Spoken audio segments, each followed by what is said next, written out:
Hello friends, welcome to my channel. இன்னைக்கு நம்ம soya keema balls எப்படி செய்யறதுன்னு பார்க்கலாம். இன்னைக்கு நான் 1 கப் சோயா எடுத்துக்கிறேன். இப்போ இதை ஊற வச்சுக்கலாம். பாருங்க, இது நல்லா ஊறிடுச்சு. 1 மணி நேரமா ஊற வச்சிருக்கிறேன். இப்போ இதை பிழிஞ்சு நம்ம அரைச்சிக்கலாம். பாருங்க, இப்படி அரைச்சி வச்சுக்கலாம்.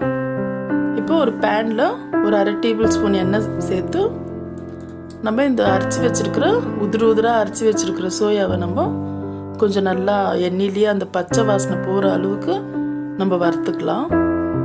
மீடியம் ஃப்ளேமில் வச்சு இதை ஒரு 2 நிமிஷத்துக்கு நல்லா இதை வறுத்துக்கலாம். இப்படி பாருங்கள், இப்படி அடி பிடிக்கிற அளவுக்கு அந்த பச்சை ஸ்மெல் போகணும். இப்போ நம்ம இதை எடுத்துடலாம். இப்போ இன்னொரு பேனில் நம்ம 1 டேபிள் ஸ்பூன் எண்ணெய் விட்டு பச்சை மிளகா 2, ஒரு 4 பல்லு பூண்டு கட் பண்ணியிருக்கிறேன், அதை சேர்த்துக்கலாம். இப்போ ஒரு மீடியம் சைஸ் வெங்காயம் 1 கட் பண்ணியிருக்கிறேன், அதையும் சேர்த்துக்கலாம். இப்போ இவ்வளோ வதங்கினா போதும். இப்போ ஒரு கேரட், ஒரு 1/4 கப்பு பட்டாணி, இதை சேர்த்து நல்லா மிக்ஸ் பண்ணி விட்டுக்கலாம். நான் கம்மியாக சேர்த்துருக்கிற வெஜிடபிள், ஜாஸ்தியாக வேணும்னா இன்னும் கூட சேர்த்துக்கலாம். இப்போ தேவையான அளவு உப்பு சேர்த்து நம்ம வதக்கி விட்டுக்கலாம். இப்போ இது 1 நிமிஷம் போல் இருக்கட்டும், மூடி போட்டு வைக்கலாம். இப்போ பாருங்கள், இவ்வளோ ஆனால் போதும் வதங்குனா. இதை கொஞ்சம் நம்ம ஸ்மாஷ் பண்ணிக்கலாம்.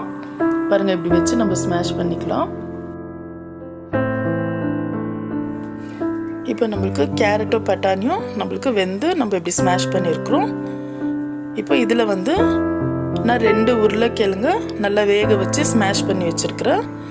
இப்போ அதை நம்ம சேர்த்து நல்லா மிக்ஸ் பண்ணிக்கலாம். இப்போ நம்ம வதக்கி வச்சிருக்கிற சோயா கூட நம்ம இதில் சேர்த்து நம்ம நல்லா மிக்ஸ் பண்ணிக்கலாம். மீடியம் ஃப்ளேம்லேயே இருக்கட்டும். இப்போ பாருங்கள், நல்லா மிக்ஸ் பண்ணியாச்சு. இப்போ இது ஆறட்டும், நம்ம ஸ்டவ் ஆஃப் பண்ணிடலாம். இப்போ இதில் garam masala 1/2 teaspoon, amchur powder 1 teaspoon, மிளகாத்தூள் 1/2 டீஸ்பூன், மல்லித்தூள் 1/2 டீஸ்பூன், மஞ்சள் தூள் 1/4 டீஸ்பூன். இப்போ உப்பு தேவையான அளவு சேர்த்து நான் சீஸ் துருவி வச்சுருக்கிறேன், அதை சேர்த்துக்கலாம். கொத்தமல்லி சேர்த்து நம்ம நல்லா மிக்ஸ் பண்ணிக்கலாம். சீஸ் நம்ம எவ்வளோ வேணுமோ அவ்வளோ சேர்த்துக்கலாம். இப்போ நம்ம கையில் நல்லா பிழிஞ்சு விட்டுக்கலாம். பாருங்கள், இப்படி நல்லா பிழிஞ்சியாச்சு. இப்போ இதுக்கு நம்ம எந்த ஷேப் வேணுமோ அப்படி கொடுக்கலாம். நான் இன்றைக்கி கட்லெட் ஷேப் கொடுக்கல, நான் பால் மாதிரி உருட்டி வச்சுருக்கிறேன்.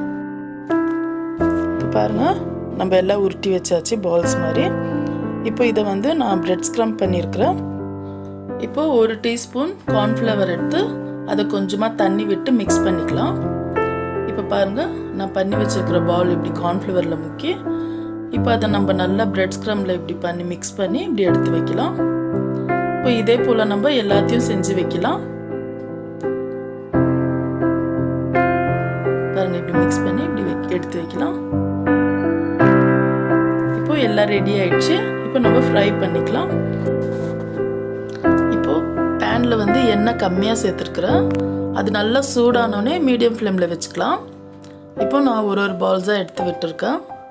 இப்போ மீடியம் ஃப்ளேம்லேயே வச்சு இதை நம்ம ஃப்ரை பண்ண போகிறோம். திருப்பும் போது கூட நம்ம லேசாக திருப்பணும். கொஞ்சம் ஃபாஸ்ட்டாக திருப்பிட்டோம்னா அது ஒடிறதுக்கு சான்ஸ் இருக்குது.